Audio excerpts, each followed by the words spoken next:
Почитувани, добро дојдовте во уште едно издание на емисијата Пресврт.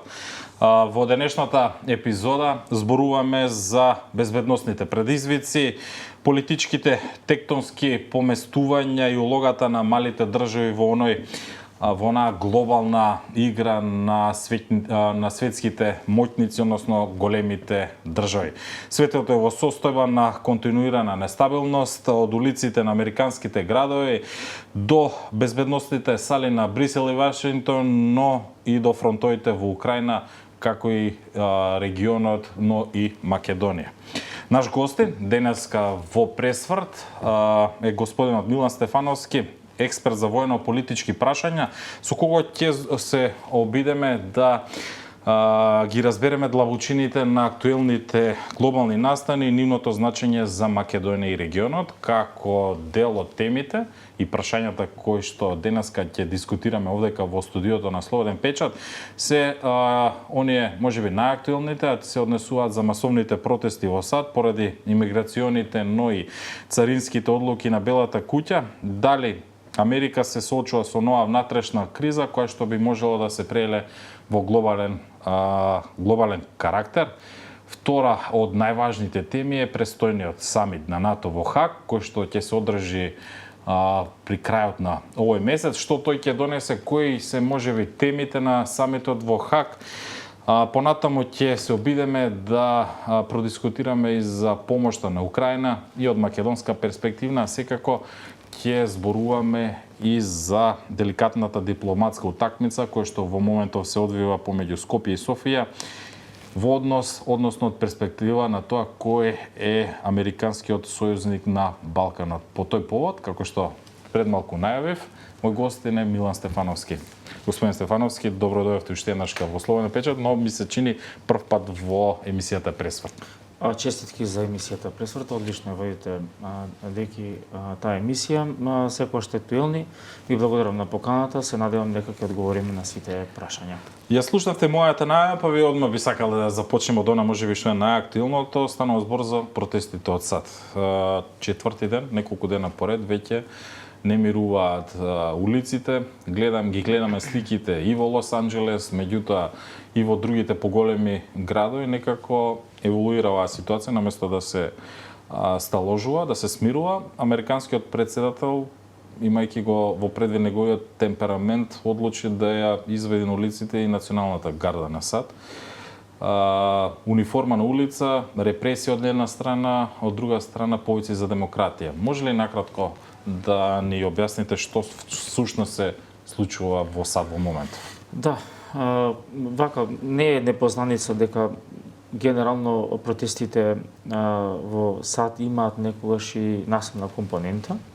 Ако се сеќавате, кога исто Трамп беше председател, имаше едно убиство нездрекно на еден полицаец на практично од црната раса беше човекот, па имаше движење Black Lives Matters и така натаму, и тие беа прилично насилни. Тоа нас не изненадува, бидејќи таму изразувањето на револтот е во сосема различен контекст и тие добиваат некој насилнички, но и разорен карактер, се штетува имотот.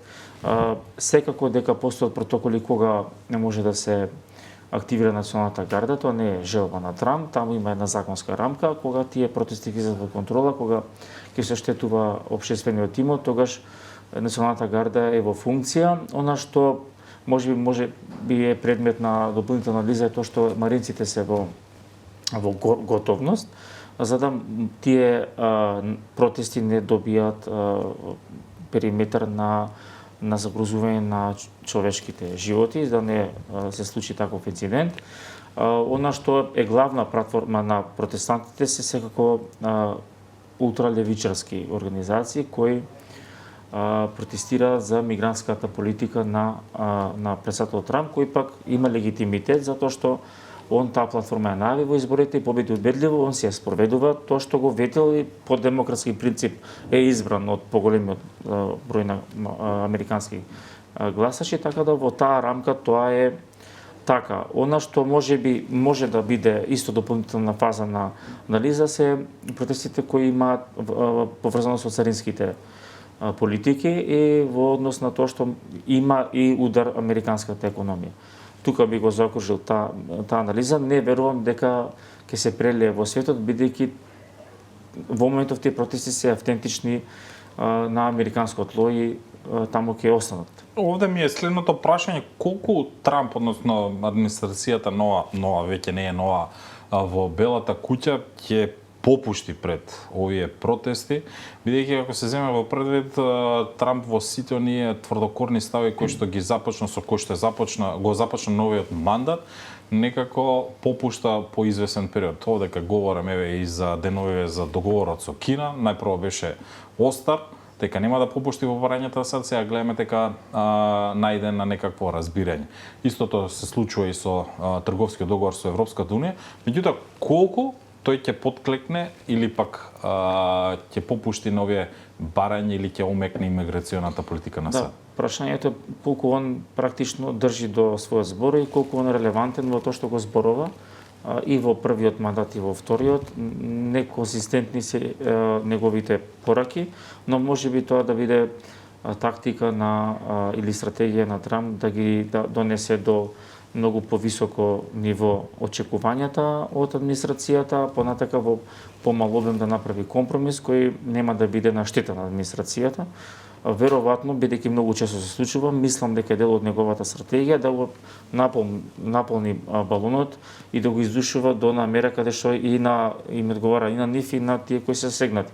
Не би верувал дека би попуштил на барањата на левичарските организации кои се насилни затоа што таа политика во однос на мигрантите ја вети, ја исполнува, тоа е и безбедносно прашање за САД и економско прашање на САД, така што тука он си е чист. Во делот на Кина и на прашањето со Украина, ќе согласувам со вас, можеби треба да биде потрпелив во однос на реалната состојба на теренот, па понатака да има коментари, бидејќи он е првиот на најголемата и најсилната држава во светот и секој збор е мерлив и се уважува и се анализира, така да во тој дел Трамп важи за човек кој можеби пребрзо истрчува со изјавите.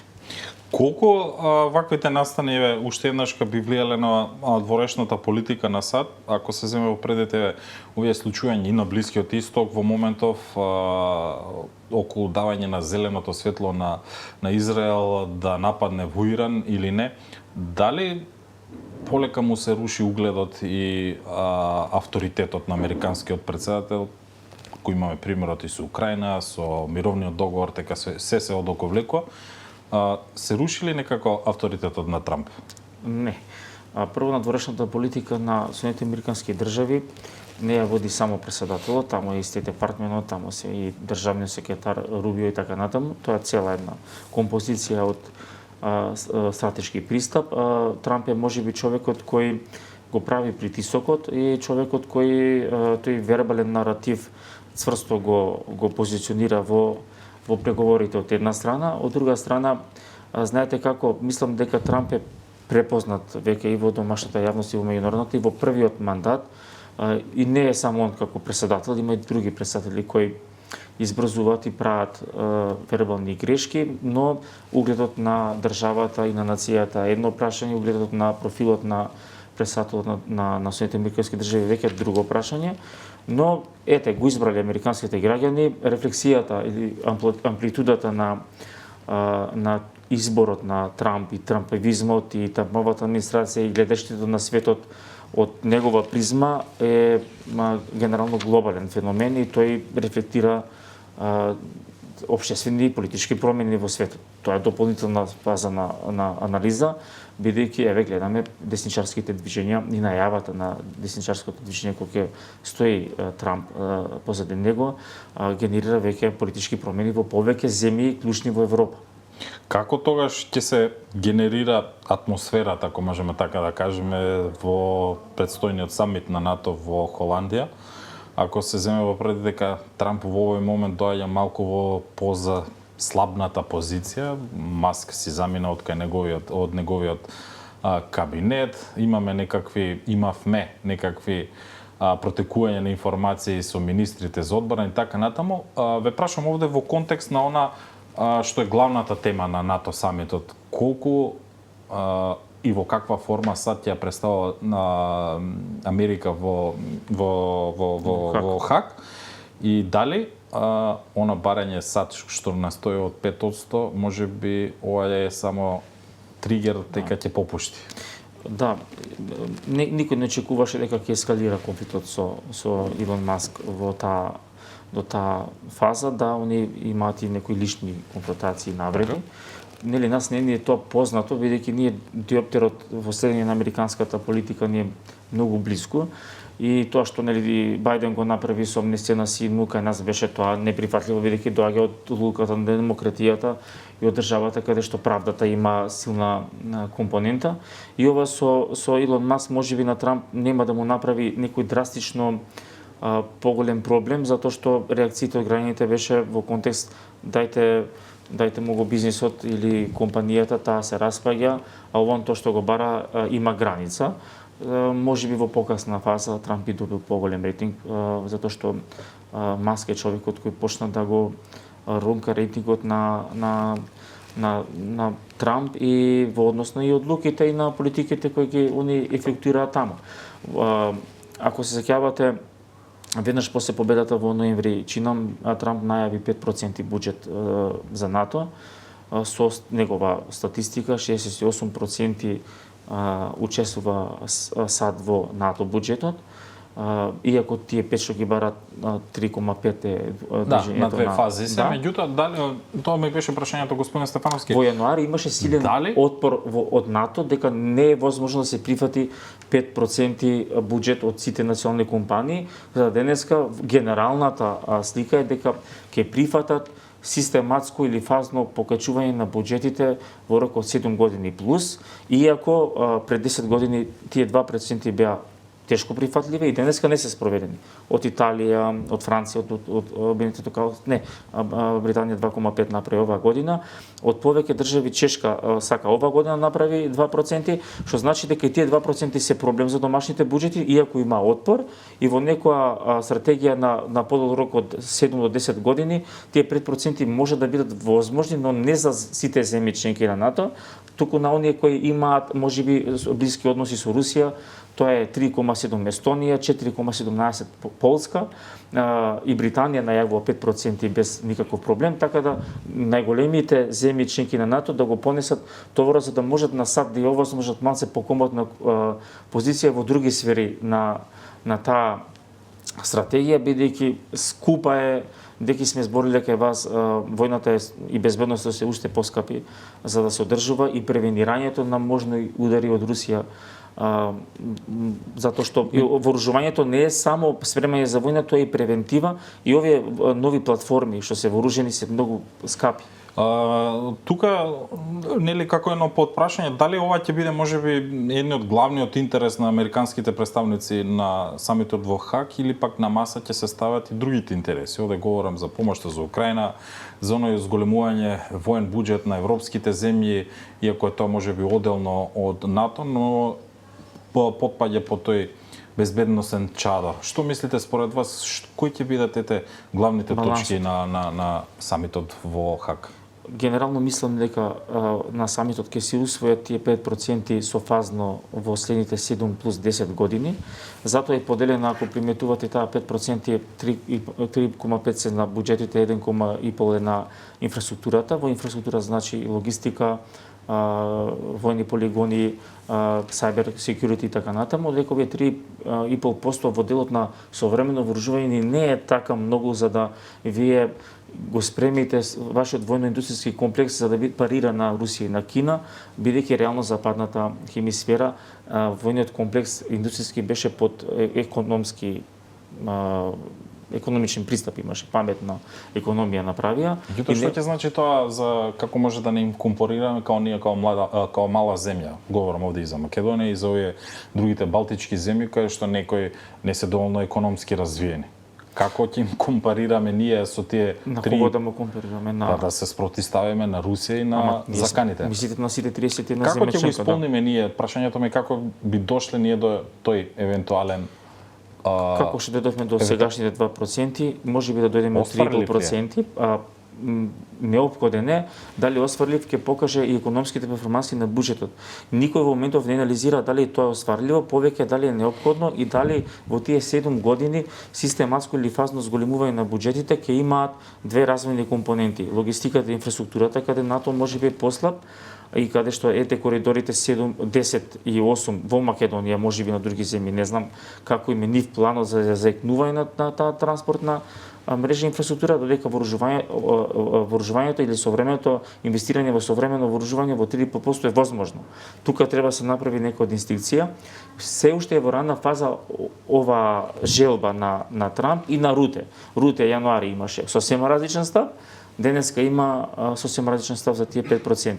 Балансот дали американците ќе го направат, не знам, но пакетот што они го спремаат за поддршка на Украина, за европската безбедносна архитектура и НАТО оди рака под рака со овие 5%, бидејќи тоа е стратегијата, односно интенцијата и желбата на САД во спротивставување не само кон Русија и на Кина, туку и проблемите што се акумулираат на Блискиот исток. Меѓутоа, една е желбата, друго е колку може да се издржи сите овие помали држави да го издржат тој притисок кој што го наметнува САД. Ништо страшно ако не успееме ние 5%. И сега Чешка нема 2%, па мислам тоа е интенција, тоа е желба и тоа е стратегија, но никако не исполни, нема санкции. Никој ништо не може да му забрани ниту на чешкиот премиер или на италијанскиот председател, бидејќи они се со 1.5, ние сме со 2. Затоа викам суштинската или стратешката компонента на овој 5% буџет создава фама, бидејќи е преголемо и претешко да се оствари, но со паметни одлуки на НАТО во самитите и на паметни одлуки во економијата може да дојдеме до фаза на 3,5% современо вооружување.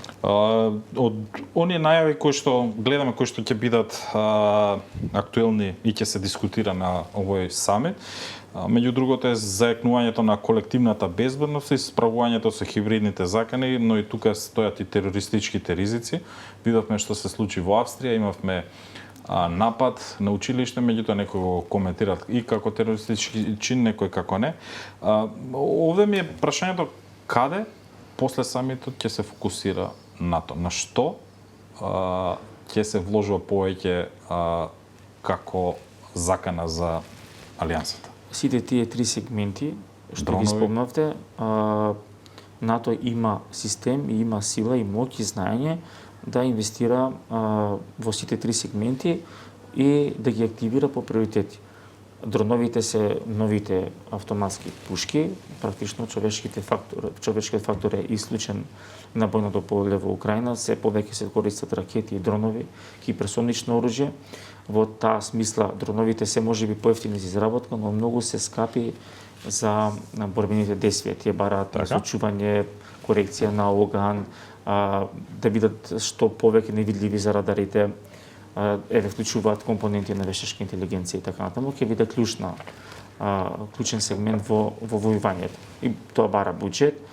Тука е и делот на се што е актуелни терористички напади, во делот на разузнавањето, во размена на информациите, да бидат што побрзи, да бидат што подоверливи, да не се случуваат такви како со сигнал на Министерството за одбрана.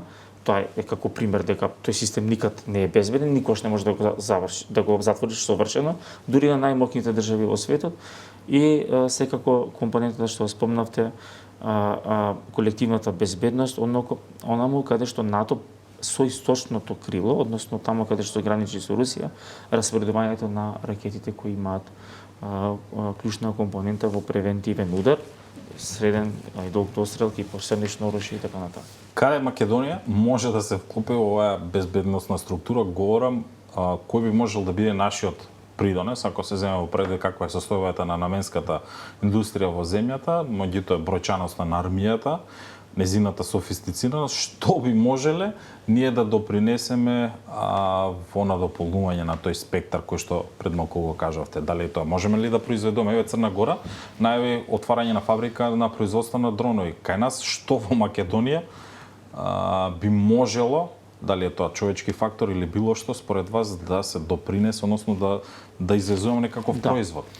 Дали е Македонија, Црна Гора, Словенија, неколку земји кои имаат скоро иста големина во бројност на армија и на војна инфраструктура, може да одговорат на неколку од барањата на НАТО. Тоа е да декларираат единици кои ќе бидат мобилни, кои ќе бидат современо обучени и ќе бидат во војна подготвеност, односно и мировна подготвеност. Тоа е првиот сегмент. Вториот сегмент е да можеме да развиеме и ние војна индустрија. Ако може Црна Гора, може и ние. Предноста меѓу нас, Словенија и Црна Гора и помалите држави, што они го немаат криволак, ние го имаме. Тоа е најдобриот воен полигон во Европа и таму ние можеме да развиваме и војна индустрија и дрон аеродроми и можеме да допринесеме во обуката, бидејќи обуката, колку и да е поценета, една од главните компоненти на армиите и ние имаме совршени услови за тоа. Тоа е наша помош. Секако можеме да подобриме разузнавачко безбедносниот сектор, можеме да имплементираме политики кои ќе помогне и на НАТО и на овој дел од крилото на НАТО со подобри перформанси, така што имаме што да понудиме во рамките на нашите можности и очекувањата на големите земји на НАТО кон нас не си така големи, они знаат со каква економија и со каква сила не располагаме. Убаво звучи вака што би можеле, меѓутоа од финалното она сега за што произведуваме се тоа некои панцирни елици. Апсолутно немаме производство на воена опрема. И дел од муниција во фабриката во Самоко, меѓутоа тоа произведувавме золи, рачни бомби. Да, меѓутоа тоа се запушти изминативе години и за сега наместо каде што можеме да го искористиме во момент во Македонија многу слабо се. Германија запушти военот комплекс, значи и таму има проблеми, и таму се го реставрираат. Едноставно после светската економска криза НАТО донесе стратегија за економска, односно паметна одбрана, каде што воопшто не беше на повидок ваков вооружен конфликт кој ги реставрира други борбени единици, друга борбена техника. Сите сме затечени, сите може да се подготвиме и Македонија има што да понуди, сигурен сум, но тоа е веќе политика и на владата. Одека би сакал уште едно прашање да го завршиме нашиот разговор во пресврт, а се однесува во однос на надворешна политика, бидејќи некако овој случувањата помеѓу односите помеѓу Скопје и Софија се разнишени, особено по резолуцијата која што се донесе во Софискиот парламент, каде што уште еднаш се стави уште една пречка за нашиот пат кон или наше успорување кон Европската унија. Во услови на постојана дипломатска конкуренција помеѓу Скопје и Софија, како гледате на позицијата на Македонија? Кој е подобар партнер за Европската унија овдека? За Европската унија или за САД? За САД, меѓутоа и за Европската унија. Како можеме да престои ли некакво раздвижување на тој процес? Бугарија е членка на Европската унија. Можеме да видиме дека Европа секогаш ќе ги штити интересите на своите земји членки и тоа е евидентно во делот на комуникација, пораки кои доаѓаат од Брисел. Но дали тие имаат принципи во барањето? Не. Тоа е надвор од критериумите кои ги бара Европската унија. Втората исто важна на некој начин стратегија е колку Европа сака со проширувањето да го наметне низиниот интерес на Балканот. Мислам дека тука со американците се развиваат. Американците имаат сосем различно гледиште на Балканот. Проширувањето го гледаат како безбедносно позиционирање на регионот и капа по која тука ќе има интерес Америка, додека Европа не гледам дека има таков интерес во моментов, посебно после француските пораки за сосема различен пристап во. Тогаш која добива тивката битка на Балканот помеѓу Скопје и Софија? Скопје или Софија? За Америка, Македонија, да, затоа што ние, и според пораките, и според дипломатските конекции што ги имаме и во однос на наративот дека секој американски амбасадор или представник на американска дипломатија говори дека Македонија треба, заслужува и мора да биде. Меѓутоа не целиме ние кон да станеме полноправна членка уште една држава на САД, целиме кон Европската унија за сега. Да, но поддршката не постои проблем кој Европа го решила без САД. Така да овој проблем мора да го реши САД. а ако го ставиме на Европа, можеби да гледаме уште такво прашање како Косово и Босна. Не сум оптимист на европската дипломатија, тие имаат проблем внатре, можеби идеолошки, можеби различен.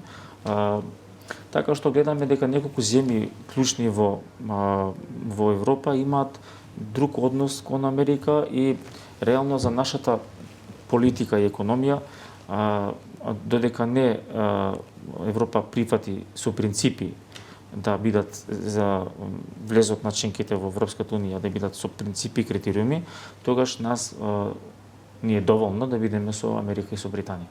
Така, тие принципи некако овие 30 на години тешко се спроведува кон нас и кон другите не, да, 30 години ја не верувам дека само да, нели, на крајот заклучиме, во овие 30 години секоја земја членка која влезе во Европска унија, од нив никој не се барал да смени знаме, јазик, име, презиме, територија, и еден куп компромиси кои немаат врска со копенгашките критериуми, така да ние сме еден посебен случај за анализа и гледаме како да преживееме во ова немирно море. Милан Стефановски, ти благодарам што беше денеска наш гостин во студиото на Слободен печат, но и во емисијата Пресврт. Се надевам дека со други поинтересни теми или во друга природа ќе се видиме повторно. Фала и на вас. Почитувани, тоа беше денешниот мој гостин, воено-политичкиот аналитичар, господинот Милан Стефановски, со кого продискутиравме за оние жешки теми кои што се однесуваат на надворешната политика, случувањата во САД, престојниот самит на НАТО, меѓутоа и докаде е спорот во надворешните, односно во билатералните односи помеѓу Бугарија и Македонија. Ви благодарам за вниманието и на вас ви препорачувам да го заследите YouTube каналот на Слободен печат и да ја гледате, да го читате порталот Слободен печат и да ја гледате емисијата Пресврт. Ви благодарам за вниманието.